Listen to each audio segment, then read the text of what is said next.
ہوتے ہیں وہ دنیا میں اور آخرت میں بے خوف و خطر ہوتے ہیں، کوئی غم اور حزن و ملال انہیں نہیں ہوتا۔ بے شک سب سے اہم سوال یہ ہے کہ اللہ والے ہوتے کون ہیں؟ سنیے بھائی پوری توجہ کے ساتھ۔ کون لوگ ہیں جو اللہ والے؟ اہل اللہ جنہیں کہا گیا ہے حدیث شریف میں، وہ کون لوگ؟ وہ ہے تو انسان ہی ہمارے اور آپ کے جیسے، ان کا مقام کیوں اتنا بلند ہے؟ اللہ کے نبی تاجدار دو عالم صلی اللہ علیہ وسلم کی بارگاہ میں جب سوال کرنے والوں نے پوچھا یا رسول اللہ جن کے آپ تذکرے کرتے ہیں اہل اللہ میں کون لوگ ہیں، تو میرے آقا فرماتے اذا رؤوا ذکر اللہ، اللہ والے وہ ہیں کہ جب تم انہیں دیکھو تو تمہیں اللہ یاد آئے۔ اللہ والوں کی محفل میں بیٹھنے سے دنیا سے بے رغبتی اور آخرت کی فکر پیدا ہو جاتی ہے۔ کیا شناخت اللہ والوں کی محفل میں بیٹھنے سے، اس لیے کہ اللہ والے آخرت کی بات زیادہ کرتے ہیں۔ بے شک جو صرف دن اور رات دنیا کی باتیں کرتا ہو وہ اہل اللہ نہیں ہو سکتا۔ اس لیے میرے آقا نے ارشاد فرمایا کہ جب تم انہیں دیکھو تو تمہیں اللہ یاد آئے۔ ان کی محفلوں میں بیٹھنے سے گناہوں سے نفرت ہو جائے اور نیکیوں سے رغبت ہو جائے۔ اگر ایسے شخص کی معیت اور صحبت تمہیں مل جائے تو سمجھ جاؤ کہ یہ اللہ والا ہے۔ سبحان اللہ۔ اس لیے کہ جب بندہ اللہ والوں کی صحبت میں بیٹھتا ہے تو اسے گناہوں سے نفرت ہونے لگتی ہے اور نیکیوں سے محبت ہونے لگتی ہے۔ بے شک سبحان اللہ۔ اسی لیے سیدنا سرکار غوث اعظم رضی اللہ تعالیٰ نے ارشاد فرمایا، غوث اعظم رضی اللہ تعالیٰ عنہ کا ایک قول نقل کرتا ہوں اور اسی قول پر اپنی گفتگو کو میں ختم کروں گا۔ غوث اعظم فرماتے ہیں کہ اللہ والوں کی 12 نشانی ہے اور یہ 12 نشانی جب تک کسی کے اندر نہ پائی جائے وہ اللہ والا نہیں ہو سکتا۔ فرمایا کہ جو مسند ارشاد پر بیٹھا ہو، مسند مشیخیت پر بیٹھا ہو اور لوگوں کو رشد و ہدایت کر رہا ہو، اس کے اندر 12 نشانیوں کا پایا جانا ضروری ہے۔ سب سے پہلے غوث اعظم فرماتے ہیں کہ اس کے اندر 2 خوبی اللہ والی ہے، 2 خوبی اس کے اندر اللہ والی ہو، اللہ کے صفت ستار کا مظہر ہو اور صفت غفار کا مظہر ہو۔ صفت ستار کا مظہر ہو، پردہ پوش ہو، چغل خور اللہ کا ولی نہیں ہو سکتا۔ بے شک ولی جو ہوتا ہے وہ اپنے مریدوں کے عیبوں کو چھپانے کا ہنر جانتا ہے۔ اس لیے غوث اعظم نے فرمایا کہ سب سے پہلے پردہ پوش ہو، اللہ کے صفت ستار کا مظہر ہو۔ طریقت کے ایک بڑے امام گزرے ہیں حضرت حاتم اسم رضی اللہ تعالیٰ۔ اسم کہتے ہیں بہرے کو، حالانکہ حضرت حاتم اسم رضی اللہ تعالیٰ بہرے نہیں تھے، لیکن واقعہ یوں ہے کہ آپ بیٹھے ہوئے تھے، آپ کی محفل میں ایک عورت آئی کچھ مسئلہ پوچھنے کے لیے اور دوران گفتگو اس کی ریح خارج ہو گئی۔ اب وہ شرم میں ڈوبی جا رہی تھی۔ جب حضرت حاتم اسم رضی اللہ تعالیٰ نے دیکھا کہ یہ شرم میں ڈوبی جا رہی ہے کہ لوگ کیا کہیں گے، میں آئی تھی مسئلہ پوچھنے کے لیے اور میرے ساتھ یہ کیفیت ہو گئی، تو آپ نے کان پہ ہاتھ رکھا ہوگا، زور سے بولو۔ اسے یہ احساس دلایا کہ تجھے جس چیز سے خفت ہو رہی ہے، تیری خفت کو مٹانے کے لیے، تیری شرم کو مٹانے کے لیے میں نے وہ نہیں سنا۔ اور پھر اس کے بعد روایتوں میں آتا ہے کہ پوری زندگی آپ پہرے بنے رہے کہ جب بھی کبھی اس عورت کو پتا چلے گا کہ انہوں نے سنا تھا تو اسے شرم ہوئی۔ اللہ والوں کی پہلی صفت صفت ستار کا مظہر ہو، اللہ کی صفت ستار کا مظہر ہو اور صفت غفار کا مظہر ہو، بخش دینے والا ہو۔ اس لیے کہ دوران سلوک بندے سے بہت کچھ خطائیں سرزد ہوتی ہیں، تو ان خطاؤں کو معاف کر دینے والا ہو، غصے کو پی جانے والا ہو۔ اس لیے کہ قرآن نے اللہ والوں کی جو نشانی بیان کی ہے، الذین ينفقون فی السراء والضراء والکاظمین الغیظ والعافین عن الناس، قرآن کہتا ہے اللہ والے متقین وہ ہیں جو تنگ دستی ہو یا خوشحالی ہو ہر حال میں اللہ کے راہ میں خرچ کرتے۔ تنگ دستی اور خوشحالی دونوں صورتوں میں اللہ کی راہ میں خرچ کرتے ہیں۔ والکاظمین الغیظ والعافین عن الناس، اور جب کبھی انہیں کسی بات پر غصہ آ جائے تو اپنے غصے کو ضبط کر لیا کرتے ہیں، والعافین عن الناس، اور لوگوں کی خطاؤں کو معاف بھی کر دیتے ہیں۔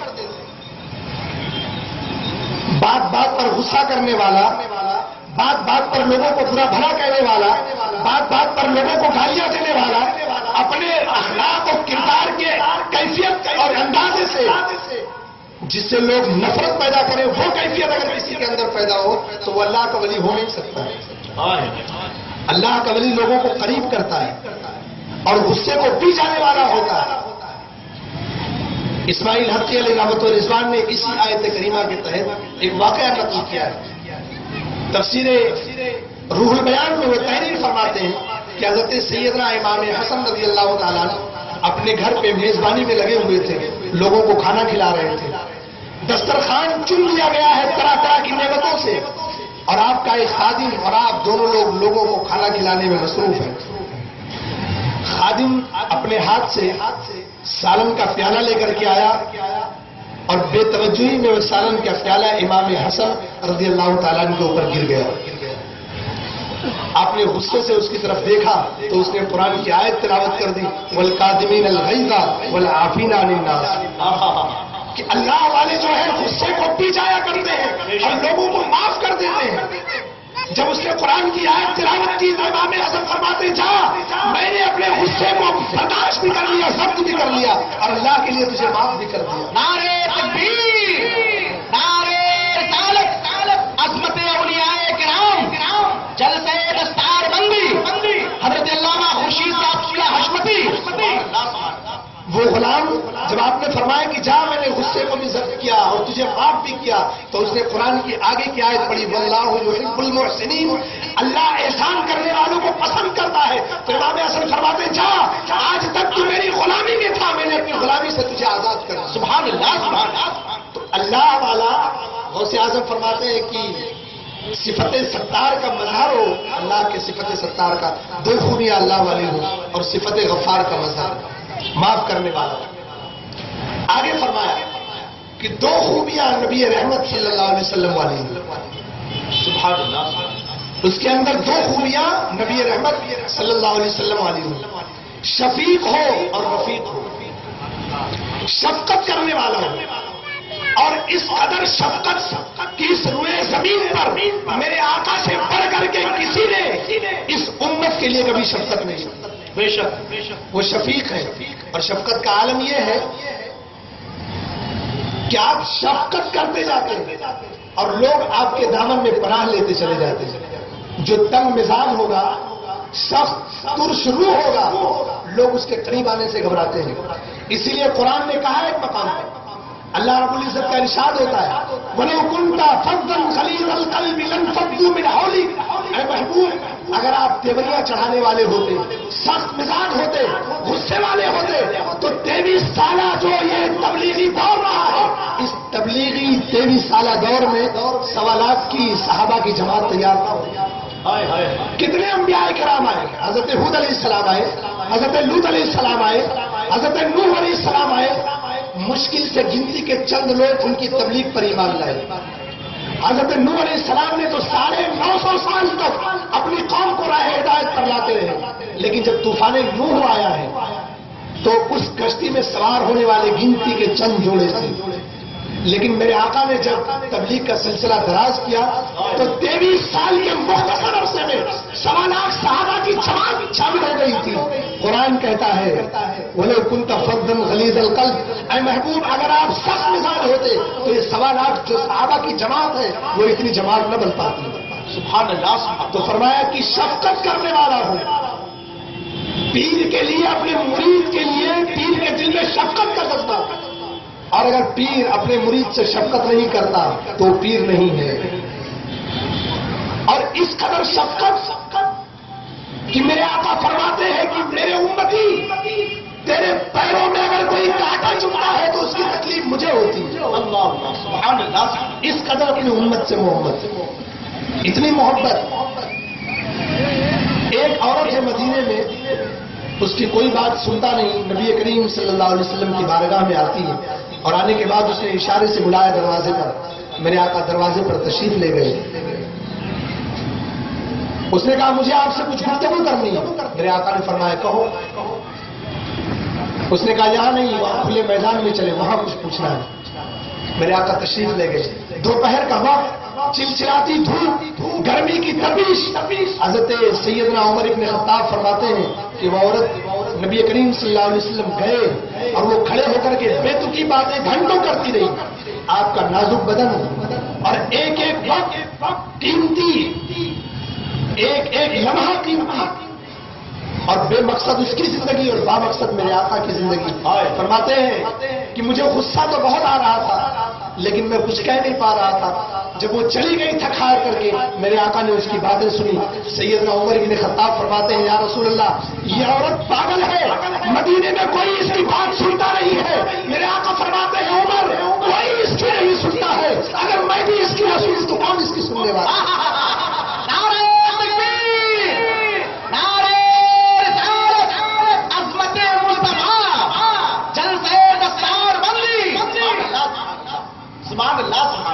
اس قدر شفقت اپنی امت سے میرے آقا نبی رحمت صلی اللہ علیہ وسلم. وقت نہیں ہے ورنہ میں اسے اور طول دیتا اور واقعات میں جا کر کے گہرائی میں جا کر کے آپ کو بتاتا. تو اللہ والا اس کے اندر دو خوبیاں تو اللہ والی ہو کہ صفت ستار اور صفت غفار کا مظہر ہو اللہ کے، اور دو خوبیاں رسول اللہ والی ہو، شفیق ہو اور رفیق ہو، اور دو خوبیاں اس کے اندر ابو بکر صدیق والی ہو. یہ جتنی خوبیاں بتا رہا ہوں اگر کوئی ولی ہے، مرشد ہے، پیر ہے، اور اگر یہ خوبی اس کے اندر پائی نہیں جاتی تو وہ مرشد نہیں ہو سکتا. فرمایا دو خوبیاں ابو بکر صدیق والی ہو، صادق ہو اور مصدق ہو. سچ بولنے والا ہو، جھوٹا اللہ کا ولی نہیں ہو سکتا. اللہ کے نبی صلی اللہ علیہ وسلم سے پوچھا گیا یا رسول اللہ کیا مومن بزدل ہوتا ہے؟ تو میرے آقا نے فرمایا نہیں، مومن بزدل نہیں ہوتا، بہادر ہوتا ہے لیکن ہو سکتا ہے کسی مقام پہ بزدلی کر جائے. پھر پوچھا گیا یا رسول اللہ کیا مومن بخیل ہوتا ہے؟ میرے آقا نے فرمایا نہیں، مومن بخیل نہیں ہوتا، سخی ہوتا ہے لیکن ہو سکتا ہے کسی وقت وہ بخل کر جائے. پھر پوچھا گیا یا رسول اللہ کیا مومن جھوٹا ہوتا ہے؟ میرے نبی نے فرمایا نہیں، مومن کبھی جھوٹا ہو ہی نہیں سکتا. یہ ایمان کی صفت اور رکن میں سے ہے کہ مومن سب کچھ ہو سکتا ہے لیکن جھوٹ نہیں بول سکتا. اسی لیے فرمایا کہ دو خوبیاں، صادق ہو، سچ بولنے والا ہو. اور میرے نبی نے ارشاد فرمایا لوگوں سچ بولو، علیکم بالصدق، تم پر لازم ہے کہ تم سچائی کو قبول کر لو. فإن الصدق يهدي إلى البر وإن البر يهدي إلى الجنة. اس لیے کہ سچائی، جب تم سچ بولو گے تو سچائی تمہیں نیکی کی طرف لے جائے گی اور نیکی تمہیں جنت کی طرف لے جائے گی. سبحان اللہ. میرے آقا فرماتے ہیں بندہ مسلسل سچ بولتا رہتا ہے اور سچ بولنے کی کوشش کرتا رہتا ہے یہاں تک کہ وہ اللہ کے یہاں صدیقین میں اس کا نام لکھ دیا جاتا ہے. سبحان اللہ. اور جھوٹ بولنے والا میرے آقا نے فرمایا کہ اے لوگوں جھوٹ سے بچو، اس لیے کہ جھوٹ برائی کی طرف لے جاتی ہے اور برائی جہنم کی طرف لے جاتی ہے. اور بندہ مسلسل جھوٹ بولتا رہتا ہے یہاں تک کہ وہ اللہ کے یہاں جھوٹا لکھ دیا جاتا ہے. تو صدیقین کی جماعت میں شامل ہو جاؤ. دو خوبیاں اس کے اندر، صادق ہو، مصدق ہو، حضرت سیدنا ابو بکر صدیق والی ہوئی. اور دو خوبیاں اس کے اندر حضرت عمر فاروق اعظم رضی اللہ تعالیٰ عنہ. جو مسند ارشاد پر بیٹھا ہو، دو خوبیاں اس کے اندر حضرت سیدنا عمر بن خطاب والی. دو خوبی کون ہو؟ امر بالمعروف کرنے والا ہو اور نہیں عن المنکر کرنے والا ہو.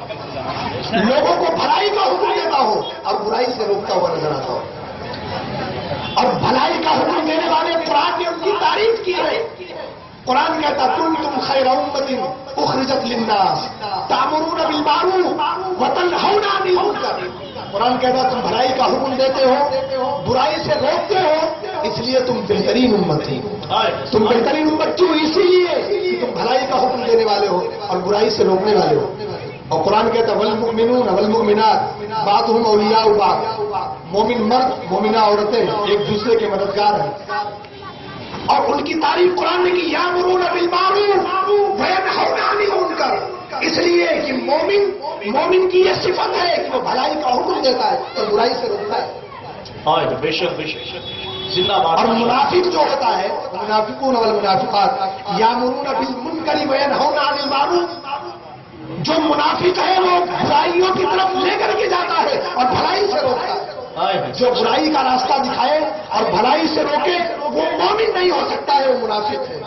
قرآن میں جو امر بالمعروف کرنے والے ہیں، بھلائی کا راستہ دکھانے والے ہیں، قرآن نے ان کی تعریف کی ہے.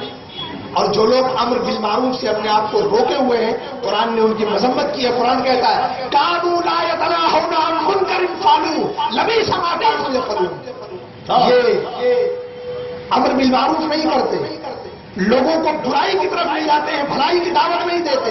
لبئس ما کانوا یفعلون، جو کچھ یہ کر رہے ہیں بہت برا کر رہے ہیں. قرآن نے ان کی مذمت کی ہے. اور حضرت عائشہ صدیقہ رضی اللہ تعالی عنہا سے روایت ہے، وہ کہتی ہے کہ اللہ کے نبی نے ارشاد فرمایا کہ وہ بستی جس بستی پر عذاب نازل ہوا تھا، اس بستی میں، اسے احیاء العلوم میں امام غزالی نے لکھا اور امام غزالی نے مکاشفۃ القلوب میں بھی امر بالمعروف نہی عن المنکر کے باب میں لکھا. حضرت عائشہ سے روایت کی کہ وہ قریہ والے، گاؤں والے جن پر اللہ کا عذاب نازل ہوا، ان عذاب پانے والوں میں 80,000 ایسے نیک لوگ تھے جن کے نیک اعمال انبیاء کے اعمال کی طرح تھے. اللہ، انبیاء کے اعمال کی طرح ان کے اخلاق بڑے اچھے تھے، ان کا کردار بہت اچھا تھا، ان کے اسلوب بیان بہت اچھے تھے. وہ دن رات اللہ اللہ کرتے تھے، نیکیوں میں لگے رہتے تھے. لیکن جب اللہ کا عذاب آیا تو وہ جن کے اعمال بہت اچھے تھے وہ بھی اس عذاب سے بچ نہ سکے. پوچھا گیا کیوں؟ تو فرمایا اس لیے کہ اپنی کٹیا میں تھے، اللہ اللہ کرتے رہے، لیکن قوم برائی کی طرف تھی. انہیں امر بالمعروف اور نہی عن المنکر کے لیے نہیں نکلے، انہیں یہ بتانے کے لیے نہ نکلے کہ یہ غلط راستہ ہے، تمہیں اچھائی کا راستہ اختیار کرنا. تو غوث اعظم فرماتے ہیں کہ دو اچھائیاں، دو خوبی اس کے اندر حضرت عمر ابن خطاب رضی اللہ تعالیٰ عنہ والی. امر بالمعروف کرے. جب لولو غلام نے آپ کو شہید کیا، زخم پہ زخم لگ گئے تھے، اٹھنے کی طاقت نہ تھی، نماز کا وقت نکلا جا رہا تھا، عمر ابن خطاب اٹھ کر بیٹھنے کی کوشش کی اور جتنے لوگ آنے کی جمع تھے کہا خبردار آگاہ ہو جاؤ، نماز کا وقت ہے. جس نے نماز چھوڑ دیا اسے اللہ کی رحمت سے حصہ نہیں مل سکتا. یہ مرشد کا کام ہے، پیر کا، کہ اگر اس کا مرید امیر ہو تو بھی اسے امیر معروف کرے، اور اگر اس کا مرید غریب ہو تو بھی اسے امیر معروف کرے. حضرت خواجہ ہند، خواجہ سرہند حضرت مجدد الفیضانی مکتوبات میں تحریر فرماتے ہیں کہ مرید کو شریعت اپنے پیر کے عمل سے سیکھنا ہے. مرید کو شریعت اپنے پیر کے عمل سے سیکھنا ہے. اگر پیر ہی غلط راستے پر ہوگا، شریعت سے ہٹا ہوگا، تو اپنے مرید کو شریعت کے راستے پر کیسے لے کر جائے؟ تو امر بالمعروف کرے اور نہی عن المنکر کرے. دو خوبیاں اس کے اندر عثمان غنی والی ہیں، دو خوبیاں حضرت عثمان غنی والی ہیں.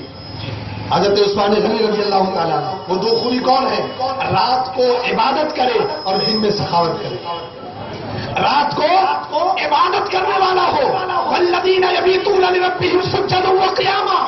رات بھر وہ عبادت کرنے والے ہیں. اور کچھ تو اللہ والے وہ ہیں کہ جب ایک بار اپنا سر سجدے میں رکھتے ہیں تو صبح ہو جایا کرتی ہے. سبحان اللہ. حضرت خاتون جنت فاطمہ الزہرا رضی اللہ تعالی عنہا اپنا سر سجدے میں رکھتی ہے اور سر سجدے میں رکھنے کے بعد صبح ہو جاتی ہے، اللہ کی بارگاہ میں دعا کرتی، مولا تو نے رات کتنی چھوٹی بنائی ہے، ایک رات مل جائے جس میں تیری بندی فاطمہ دل کھول کر کے تیری عبادت کر. سبحان اللہ، سبحان اللہ، سبحان اللہ. یہ اللہ والوں کی نشانی ہے. رات بھر عبادت کرنے والا ہو، رات بھر سونے والا وہ اللہ کا ولی نہیں ہوتا ہے. نماز بھی نہ پڑھے وہ اللہ کا ولی نہیں ہوتا ہے. عبادت ہے رات میں عبادت کرنے والا ہو، گوشے تنہائی میں، جب ساری دنیا سو رہی ہو، جب سب لوگ خواب خرگوش میں ہو تو اللہ والا اٹھتا ہے، وضو کرتا ہے اور اللہ کی بارگاہ میں اپنے سر کو رکھ دیتا ہے. دن بھر خرافات کرنے والا اللہ کا ولی نہیں ہوتا ہے. دوسروں کی چغلخوری کرنے والا اللہ کا ولی نہیں ہو سکتا. دوسروں کے عیب کو سرے عام اچھالنے والا اللہ کا ولی نہیں ہوتا ہے.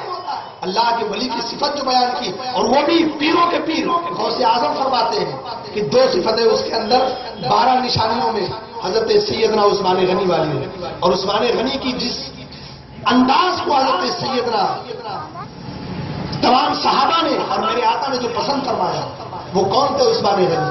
یہ وہی تھے جنہیں اعلیٰ حضرت ذوالنورین کہا ہے. سبحان اللہ. وہ مبارک تم کو نور کی سرکار سے پایا دوشالہ نور کا، وہ مبارک تم کو ذوالنورین جوڑا نور کا۔ سبحان اللہ۔ اللہ کے رسول کی 2 صاحبزادیاں آپ کی نکاح میں، حضرت رقیہ، ان کے وصال کے بعد ام کلثوم، اور ان کا بھی وصال ہوا تو میرے آقا نے ان سے اتنی محبت کی، فرمایا اگر تمہارے نبی کی 40 بیٹیاں ہوتی اور یکے بعد دیگر انتقال ہوتا دیتا تو میں 40 کا نکاح کسی اور سے نہیں عثمان غنی سے کرتا۔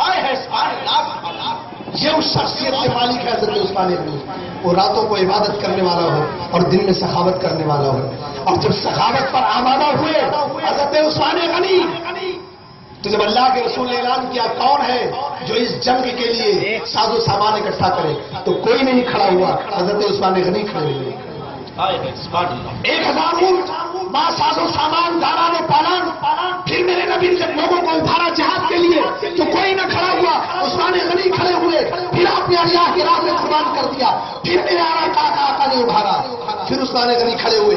میرے آقا منبر سے اتر رہے تھے، اترتے ہوئے یہ کہہ رہے تھے عثمان اگر آج کے بعد عثمان کوئی نفلی نیکی نہ بھی کرے تو بھی عثمان کے لیے کافی۔ سبحان اللہ سبحان اللہ۔ اور سخاوت کا یہ حال ہے کہ اللہ کے رسول صلی اللہ علیہ وسلم کے پاس ایک شخص آئے اور انہوں نے کہا یا رسول اللہ میں بہت غریب ہوں، مجھے کچھ عطا فرما دے۔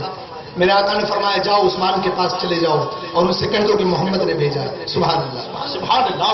وہ گئے تو دیکھا کہ چراغ کی بتی تھوڑی زیادہ ہو گئی تھی اور اپنے خادم کو ڈانٹ رہے تھے کہ چراغ کی بتی تیز کر دی ہے، اگر یہ تیل بچا ہوتا تو کل کام نہ آتا۔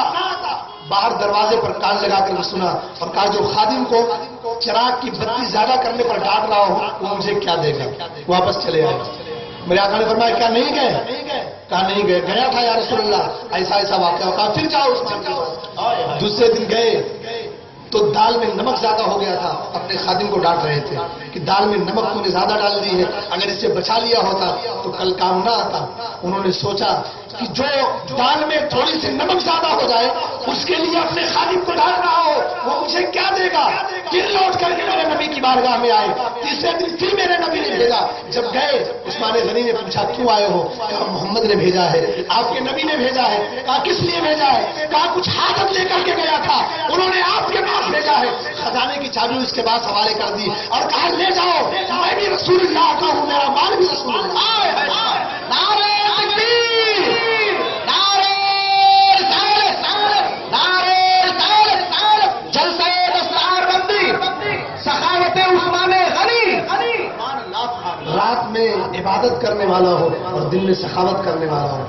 آج کا پیر اگر اس کے اندر سخاوت کی کیفیت نہیں ہے اور وہ صرف لینا جانتا ہے اور دینے کا رواج نہیں اس کے پاس تو وہ ولی نہیں ہو سکتا، پیر نہیں ہو سکتا۔ میں نے اس پر غور فکر کیا ہے۔ ہمارے استاد محترم حضرت علامہ رشاد احمد خان صاحب قبلہ تشریف فرمائے، میں نے اس پہ غور و فکر کیا کہ بزرگوں کے یہاں جو نذرانے کا تصور ہے وہ کیا ہے۔ مجھے پتا چلا کہ ایک مرشد کے کئی مرید ہوتے ہیں، کچھ مالدار بھی ہوتے ہیں کچھ غریب بھی ہوتے ہیں۔ وہ مالداروں سے لیتا ہے اور غریبوں میں تقسیم کر دیتا ہے۔ بزرگوں کے یہاں نذرانے کا تصور ہی یہی ہے کہ وہ مالداروں سے لے اور غریبوں میں تقسیم کر دے، اور جو صرف اپنی جھولیاں بھرنے میں لگا ہو اس کے اندر کون سی کیفیت پائی جاتی ہے؟ اللہ کیسے ہم اسے اللہ والا کہیں جو کبھی اپنے مریدوں کا خیال ہی نہیں کرتا ہے۔ ایسے پیر ہیں جو مریدوں کو پہچانتے بھی نہیں، ایسے لوگوں کو دل دے دیا جو دل بھر ہی نہیں ہے، ایسے کے ہاتھ پر بیعت کر لی تو جانتا ہی نہیں کہ میرے مرید کی قیمت کیا ہے، اس کی کیفیت کیا ہے۔ ایسے لوگوں کو دل دے دیا، اس کے اندر یہ صفتیں تلاش کرو اللہ والے کے اندر یہ صفت پائی جا رہی ہے نہیں پائی جا رہی۔ اقبال کا بڑا مشہور واقعہ ہے، ایک پیر صاحب ڈاکٹر اقبال کے یہاں ٹھہرے ہوئے تھے لاہور میں، تو ایک مرید اس نے سنا کہ ہمارے پیر صاحب آئے ہوئے ہیں، تو گیا وہ ملاقات کرنے کے لیے۔ بیچارہ بچی کی شادی کرنی تھی، قرض میں ڈوبا ہوا تھا، یہ آج کے پیروں کا حال ہے، قرض میں ڈوبا ہوا تھا۔ اس نے کہا حضور دعا فرما دیں۔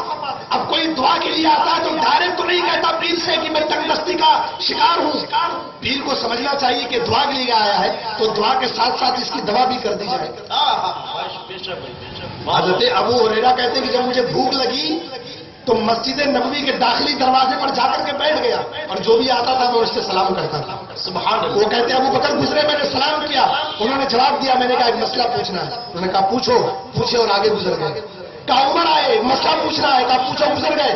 میرے نبی آئے، کہا السلام علیکم. میرے نبی نے کہا وعلیکم السلام. کہا حضور ایک مسئلہ پوچھنا ہے. میرے آقا نے کہا ابو ہریرہ کیا تمہیں بھوک کی شدت محسوس ہوتی ہے؟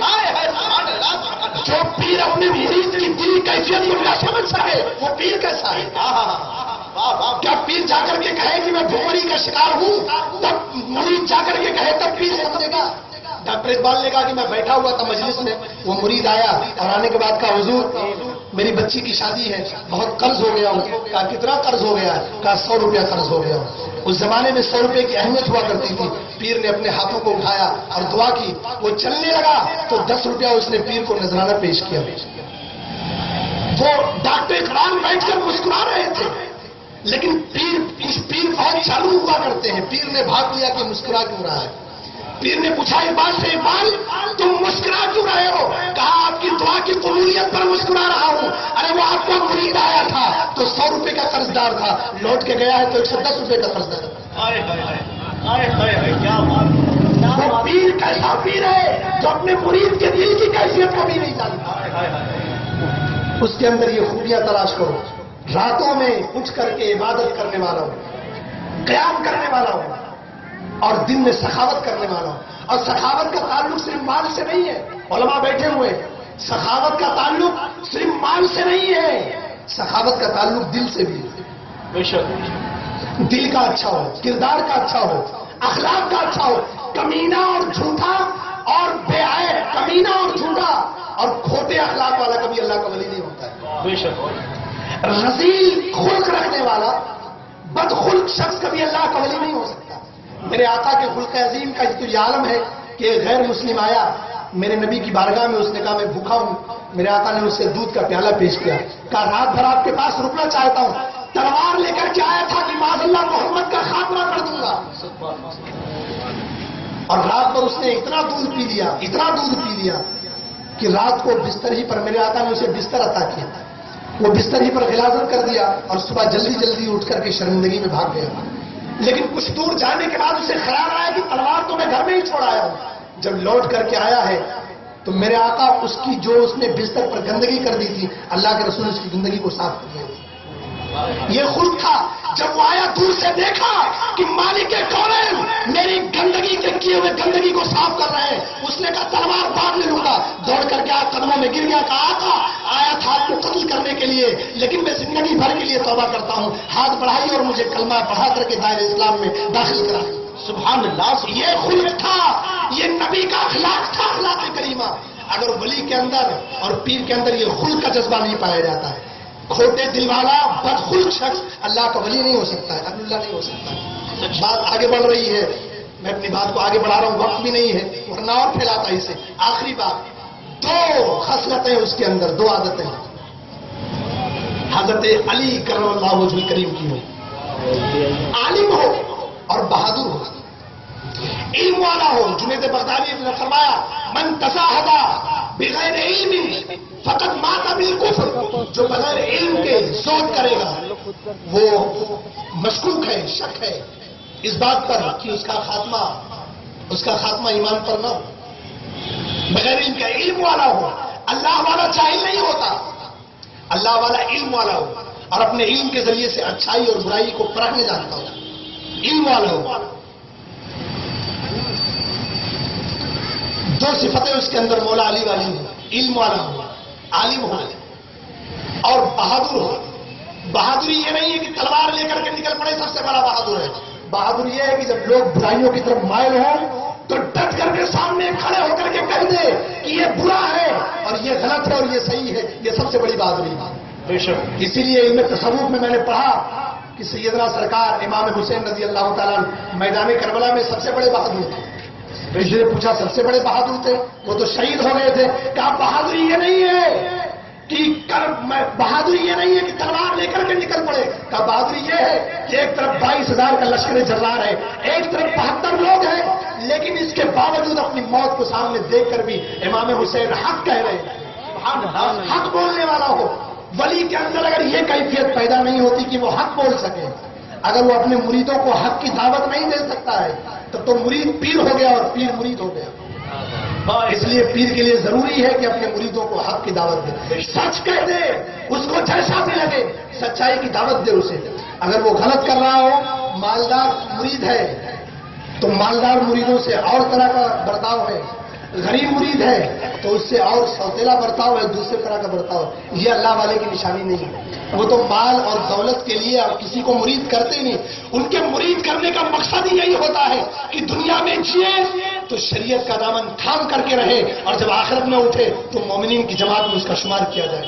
بے شک سبحان اللہ. 12 نشانیاں اس کے اندر, 2 خوبی اللہ والی, 2 خوبی رسول اللہ والی, 2 خوبی ابو بکر صدیق کی, 2 عمر ابن خطاب کی, 2 عثمان غنی کی اور 2 حضرت علی کی.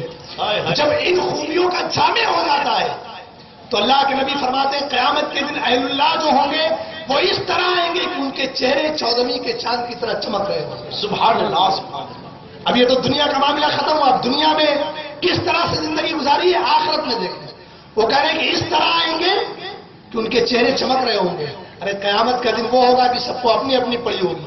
قرآن کہتا ہے یوم تبیض وجوہ وتسود وجوہ فاما الذین اسودت وجوہہم اکفرتم بعد ایمانکم فذوقوا العذاب بما کنتم تکفرون. قیامت کے دن کچھ وہ ہوں گے جن کے چہرے چمک رہے ہوں گے, سفید ہوں گے, کچھ وہ ہوں گے جن کے چہرے سخت کالے ہوں گے. جن کے چہرے سخت کالے ہوں گے. واما الذین ابیضت وجوہہم فاما الذین اسودت وجوہہم اکفرتم بعد ایمانکم. کہ یہ وہ لوگ ہوں گے جن کے چہرے کالے ہوں گے, یہ ایمان لانے کے بعد کفر کرنے والے ہوں گے. تو ان سے کہا جائے گا فذوقوا العذاب بما کنتم تکفرون, اب تمہیں اس عذاب کو چکھنا ہے جو تم اللہ کا انکار کیا کرتے تھے. واما الذین ابیضت وجوہہم, اور وہ جن کے چہرے چودھویں کے چاند کی طرح چمک رہے ہوں گے ففی رحمت اللہ, یہ اللہ کی رحمت کے سائے میں ہوں گے. سبحان اللہ. یہی ہوں گے, یہی اہل اللہ ہوں گے, اللہ والے جن کے چہرے چودھویں کے رات کی طرح چمک رہے ہوں گے, چاند کی طرح, اور یہ ففی رحمت اللہ, اللہ کی رحمت کے سائے میں ہوں گے. تو میرے آقا نے فرمایا کہ یہ اللہ کی رحمت کے سائے میں ہوں گے, اور ان کی کیفیت یہ ہوگی کہ ان کے چہروں کو دیکھ کر کے انبیاء کرام کہیں گے, اہل اللہ کے, اللہ والوں کے چہروں کو دیکھ کر کے انبیاء کرام کہیں گے مولا یہ کون لوگ ہیں, کیا یہ نبی ہیں؟ ان کے چہرے آج چودھویں کے چاند کی طرح چمک رہے ہیں, کیا یہ انبیاء کرام کی جماعت ہے؟ تو پروردگار عالم کا ارشاد ہوگا نہیں, یہ وہ لوگ ہیں کہ دنیا میں انہوں نے اگر کسی سے دشمنی کی تھی تو میرے لیے دشمنی کی تھی, دوستی کی تھی تو میرے لیے دوستی کی تھی. دنیا میں جب تک یہ رہے اللہ اللہ کرتے رہے, دنیا سے منہ موڑ لیا تھا اور منہ موڑ کر کے لو میری جانب لگا لی تھی, اس نے اپنی لو میری جانب لگا لی تھی, میری رحمت اس پر مہربان ہو گئی تھی. یہ دنیا میں اس حال میں تھے لا خوف علیہم ولا هم یحزنون, کہ انہیں دنیا میں کسی چیز کا غم اور حزن و ملال نہ تھا. آخرت میں بھی آج ان کے چہرے چودھویں کے چاند کی طرح چمک رہے ہیں, انہیں دنیا میں بھی کسی قسم کا حزن و ملال نہ تھا. اور آج قیامت کے دن جب سب پریشانی کے عالم میں ہوں گے تو اللہ والوں کے چہروں پر کسی قسم کا کوئی حزن و ملال نہ ہوگا. پیر کا انتخاب, مرشد کا انتخاب سوچ کر کے